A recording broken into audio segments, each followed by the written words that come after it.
Po sa lahat, salamat po, Sister Excel. May inaan. Ah, Sige po, ngayon po, manalangin po tayo. Heavenly Father God, Lord Jesus, Holy Spirit, we worship you. We come before you, Lord, with a humble heart. Hallelujah, Lord God. You are sovereign in our life, O God. Napakabuti mo, Panginoon. Tunay ngang kay buti-buti mo, Lord. Hindi ka po nagmamaliw sa iyong pagmamahal sa amin. Ito ay laging sariwa kada umaga. Hallelujah, Lord. Patawarin mo kami, Lord, sa lahat ng aming. We welcome your presence, Lord. Dalangin namin, Panginoon. Dalangin ko, Lord, na gamitin mo lamang po ang aking dati sa pagbabahagi po ng salitang mula po sa inyo, Panginoon. Hayaan mo po kami, Lord, na matuto. Open our spiritual ears, Lord God, for your words. Make our heart, O God, absorbent of it, O God. Make us doers of your word, O God. Lord, salamat sa iyo, sa iyong presensya. Holy Spirit, thank you. Give you glory. We honor you. We receive everything we pray. In Jesus' name, amen. Maganda pong gabi muli, po, mga kapatid, po na nakasama dito sa ating prayer meeting. Gusto kong i-share yung Psalm 73, 26, 25, and 26 po.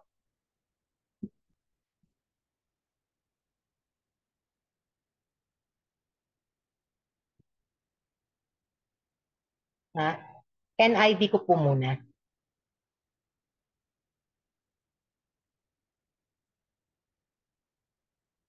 Or ano na lang, New King James Version na lang po. NKJV.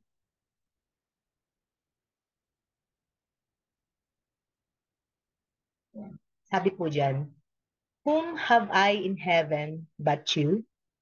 And there is none upon earth that I desire besides you. My flesh and my heart may fail, but God is the strength of my heart and my portion forever. Purihin po ang salita ng Diyos. Salamat po, Panginoon, sa mga salita. Teach us your ways, O God. Meron po muna akong dalawang question na iiwan. Sabi po dyan, sabi ko po, how can God be our strength? Po, individual po ito na po. Para po, yun po, pagbulay-bulayan po natin. Pangalawa po, how can we say that God is the strength of our heart? Na po. Yan. Sa una po, sabi, whom am I in heaven but you? No po. So, sinasabi po dyan na simula nung tinanggap natin ang ating Panginoong Jesus, no po, nakita natin yung ways niya, nagbabasa tayo ng salita niya, sumusunod tayo sa, pinipilit nating sumunod sa pinag-uutos niya, ano po, alam ko kung hindi madali, ano po, pero walang mahirap sa Diyos, ano po. Yun, nakita natin kung gaano siya ka-powerful God, gaano siya ka-awesome, higit pa doon kung gaano niya tayo kamahal, ano po, from the beginning, ano po, sa Genesis, kinrate niya na muna lahat bago niya tayo likhain. And take note, lahat kinrate niya sa pamamagitan ng salita niya, pero tayo, ginamitan niya tayo ng kamay, di po ba hinubog, tapos kawangis niya tayo. Tapos hinipan niya yung ating ilong, no po, nagkaroon tayo ng spirit, no po. Yun, ganun niya tayo kamahal. Ganun natin, individually masasabi natin, no po, kung sino ba talaga ang God sa atin. Di ba, sabi nga dun yung preaching ni Pastor Dave, be still and know your God. Sabi niya. Sa bawat isa po sa atin, yun po yun. Parang pwede nating itanong na, who am I in Christ? No po. Kasi sabi, be still and know your God. So yun, si God, mindful of us, no po. Ganun niya tayo kamahal, inisip niya tayo. At yung awit na Waymaker, nakaka-bless kasi yun yung, di ba, even though hindi natin nakikitang He is working, but the truth is, He never stop working. Ano po, even though minsan nandun tayo sa wilderness, minsan nandun tayo sa panahon na pinapatigas natin yung heart natin. Pero still, He never stop working. He is mindful of us. Ano po, sa lahat ng oras. Ayan. Sabi nga, And there is none upon earth that I desires besides you. Doon natin masasabi pag nakilala natin si Lord, wow, you're awesome. Parang yun, wala dito sa mundo, no po, yung dinidesire natin, kundi doon tayo mamalagi sa tabi ng ating Panginoon. Sige, pwede pong ano na po sa RTPB na. Tagalog na. Hirapan na po ako mag-explain eh. Joke. Ayun po. Sabi po, sino pa sa langit kundi ikaw lamang at maging sa lupa'y aking kailangan. Ano po? Sabi nga, my flesh, sabi nga, sa 26, my flesh and my heart may fail. Ano po? Palagi po bang nagfe-fail yung flesh natin? Ano po? Minsan yung heart natin, nagfe-fail din eh. Ano po? Nagfe-fail to the point na we disobey God's word. Ano po? Hindi tayo sumusunod sa salita ng Panginoon. Ano po? Minsan, hindi naman natin sinasadya. Pero nararanasan natin. At the end of the day, pag tayo na lang, nagpipray tayo sa Panginoon, nakikita natin yung kamalian natin. Ayan, humingi po ba tayo ng tawad? We cried out to God, no po, Lord, we humble ourselves to God. Na inaamin natin, Panginoon, nagkasala ako. I'm sorry. Yung words ko, yung mouth ko, it's not clean. Di po ba? Ang dami kasi nabing blaspheme, gano'n, yung nanghusga, gano'n, yung ano-ano talaga sa Panginoon, yung mga ayaw niya. Minsan hindi natin sinasadya na gagawa natin. Pero alam ng Diyos kung ano pa rin yung heart natin. Kasi He created us eh. Di po ba? Alam niya kung ano tayo. Sabi nga eh, we believe na yung Creator natin mahal tayo. Ano man ang panghuhusga ng kapwa natin, no po, sa paligid. If we have a union with the Lord, kung meron tayong pakikipag-isa sa Panginoon, naamin naman natin nagkakasala tayo, nagkakamali. Pero we believe na He is faithful and just to forgive us our sins, and He loves us so much. No po, with passion yun. He gave His life, no po, to the last drop ng dugo niya. Di po ba? Para lang sa atin. No po, sa akin, no po, para malinis tayo. Hanggang ngayon, naabot tayo nung salvation ng ating Panginoon. Sabi nga, we are chosen, not forsaken. Po, pinili tayo ng Lord, hindi natin na dinisregard yung senior sa atin na salita ng Panginoon, tinanggap natin. Kaya nandito po tayo nagtitipon-tipon kasi nagpapalakasan, nagsishare ng knowledge na mula pa rin sa ating Panginoon. Sabi niya, ayan, sabi niya, my flesh and my heart may fail, but God is the strength of my heart. Sabi nga, how can we say na siya yung strength natin? Explanation, sabi niyan, even though if our flesh and our heart or our spirit may grow weak, pag nanghihina yung ating flesh, yung heart natin, yung spirit natin, nanghihina siya.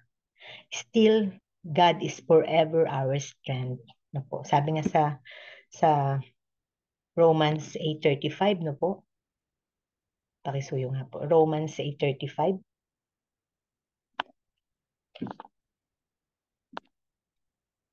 Sabi po.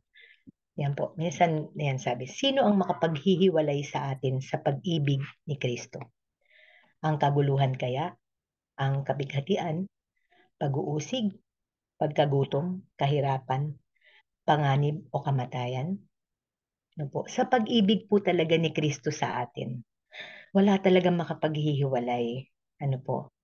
Ang para sa akin, baliktarin natin yung tanong. Ano po? Sino ang sa atin naman, sa atin bilang tao? Paano tayo malalayo sa ating Diyos, no po, kay Kristo? Paano tayo malalayo? No po, pag pinili natin, sabi nga eh, He will forever with us. Yun ang pangako niya, di ba? I will never leave you nor forsake you. Pero the moment na pinatigas na natin yung puso natin at tumalikod tayo sa Panginoon, tapos hindi natin inamin yung ating pagkakasala, hinihintay niya tayong manumbalik sa Kanya, yung pinakamahalaga sa Lord, yung pagbabalik natin sa Kanya. Yung pag hindi natin pagbalik, yun yung choice natin na humiwalay sa Kanya. Pero siya, hindi talaga siya hihiwalay sa atin. No po, habang sa huling hininga natin, nandun pa rin yung kanyang paniniwala na babalikan natin siya.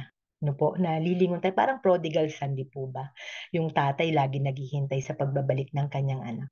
No po, tapos nung nakita niya palang sa malayo na bumabalik na, di ba, ang saya-saya na hanggang sa nagpakatay na siya ng mga matatabang luya, no po, nagparty na sila. No po, ganun hinihintay tayo ng ating Panginoon. Ano po, na bumalik lagi sa Kanya.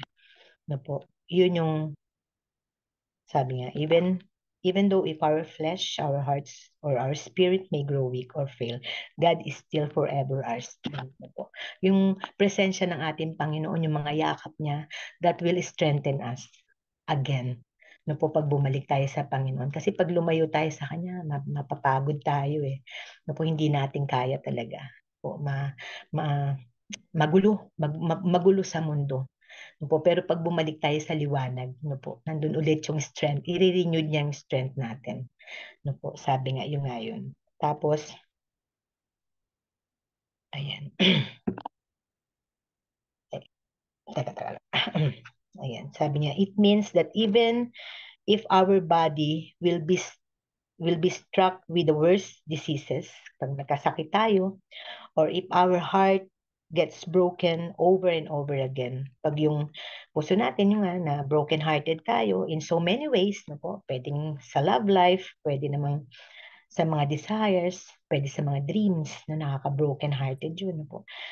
Or if we are crushed in spirit, no po, pag minsan nakakrush yung spirit natin, pero and see no hope. Walang tayong pag nakrush yung spirit, wala na tayong pag-asa. God will be forever be our strength and our comfort. No po. Sa lahat ng yun. Sabi nga sa Corinthians, sabi niya, sa Corinthians 4:8 and 9, sabi diyan, Corinthians 4 and 9,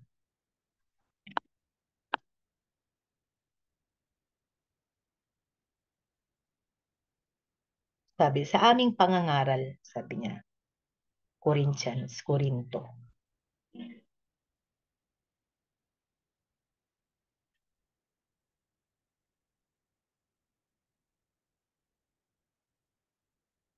8 and 9.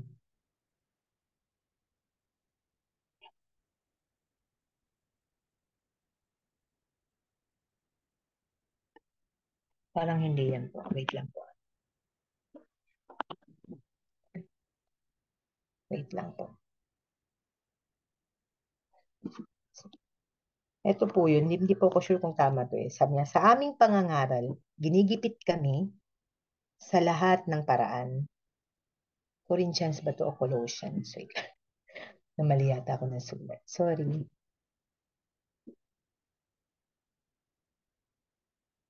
Teka po. Wait lang.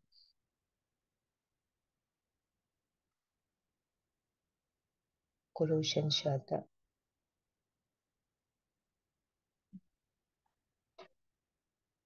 Mali. Wait lang po ah. Hanapin ko lang po siya.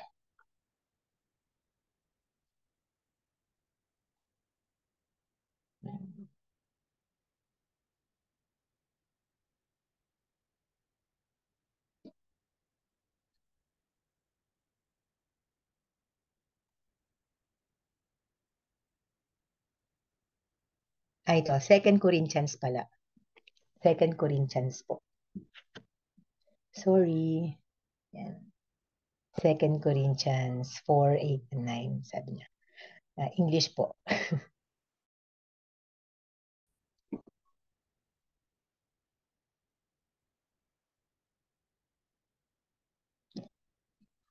Yan. Sabi niya, we are hard pressed on every side, yet not crushed. We are perplexed, but not in despair. Persecuted, but not forsaken. Struck down, but not destroyed. Sabi niya ganyan, ano po. Ayan. Sabi niya, if we are crushed in spirit and see no hope, God will be forever, be our strength and our comfort. Na po. Kahit na dinanas natin yan, sabi diyan, no, persecuted but not forsaken. Na po, mapapersecute tayo eh. Na po. Pero sabi sa Biblia, not forsaken. Na po, mas struck down tayo, mapipress tayo, dudurugin. on every side, yet not crushed. Hindi talaga tayo madudurog. Ano po? Kasi si God kasi will be forever our strength. No po? Yung pagpapatuloy natin sa ating Panginoon, yun yung pursigihan natin, yung perseverance, ano po. Sabi diyan yung sagot ko dun, how can we say that God is our strength of our heart? When we put our trust in God, we are strengthened in Him. Di po ba? Pag dinigay natin yung paniniwala natin sa Panginoon. In what way po? Yung nababasa natin sa Biblia, pagkatiwalaan natin lahat ng mga sinasabi ng Panginoon, ano po, na doon kasi nagpapalakas tayo. Doon tinuturuan tayo pagil sa sarili. Diba, sabi nga ng preaching ni Pastora Kat, is yun nga, yung pag-ibig. No po. Lagi nating naisin na nandun tayo sa presensya ng banal na spirito. Sabi nga, lagi tayong nasa ilalim ng kapangyarihan ng banal na spirito ng Diyos. Doon natin makikita yon yung pag-ibig na nandiyan sa atin, ano po. Then yung we put our trust in God, ano po. Kasi God is love, no po. And we believe na hindi niya tayo pababayaan. No po. Sabi nga diyan, we are strengthened in Him. Pinapatatag tayo ng salita ng ating Panginoon. Ayan, naniniwala tayo sa mga pagsubok natin. He is the answer. No po, sa kahirapan natin. Sabi nga cast all our cares upon Him. Di po ba sabi? Sabi niya sa mga pangako ng ating Panginoon. Sabi nga,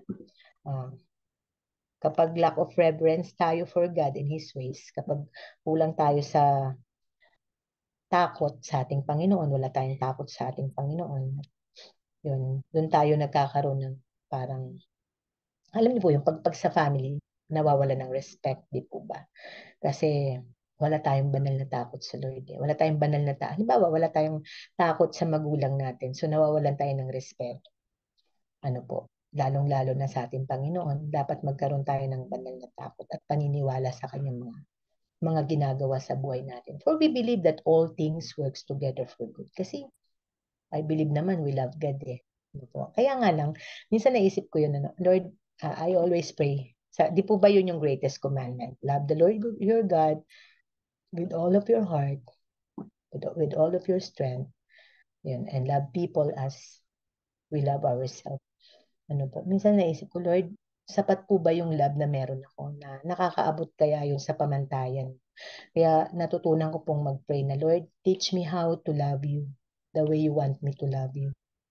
Ano po, yun yung may respect, may reverence. Ano po, ayun. Kaya, nagpapaturo tayo through His word. Ano po, sabi nga to operate in God's strength, we must revere Him and His ways. Ganun din po yun. Kasi dun sa takot natin sa Kanya, sa Kanyang mga ginagawa, nandun yung directions niya at saka yung instructions niya sa atin. Because we have fear God, sumusunod tayo. To fear God is to have a wholesome dread of ever displeasing the Lord. So ayaw nating ma-displease natin ang ating Panginoon. Takot tayo doon. We always pursue ourselves na pinipilit natin na ma-please natin si God. Kasi sabi nga sa pagsunod, blessing Sa pagsuway, pagpapalo. Ito ba? So yun, parang hindi naman, yung ibang blessing yung gusto natin na makamit sa Panginoon, yung mapasaya natin siya. Ano po, yung, kasi all we want is Him na nga, di po ba? He is our treasure. Kaya po gusto ko po yung song na makamtan ko man lahat ng yaman sa mundo. Ganda yung kantang yun.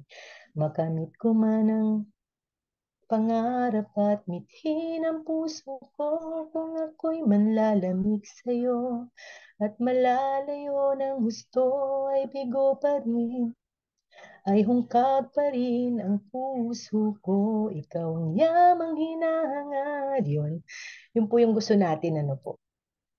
Si God yung gusto nating treasure sa buhay natin. But sometimes, hindi natin namamalayan na yung way na dinadaanan natin, medyo na-turn, medyo nagiging hindi nagiging smooth no po, maraming pero still no po na andun pa rin. If we fear God, babalik at babalik tayo sa Panginoon. Ayun lang po. Napakabuti po ng ating Lord. Ano po? Ito may kanta rin yan, di ba? Di po ba kanta ni Don Moen? Whom have I in heaven but you?